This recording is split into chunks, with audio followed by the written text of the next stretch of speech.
যা বলেছিস ছোট। না না অনিমেষ, তোমাকে আমরা এত বড় বিপদে ফেলবো না। বুঝি জানো তো, হুকুম তামিল না করলে হয়তো এই বাড়ির বাসই তোমার উঠে যাবে। কি বলে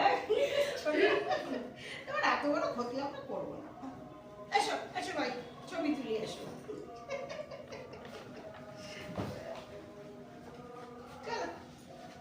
একটু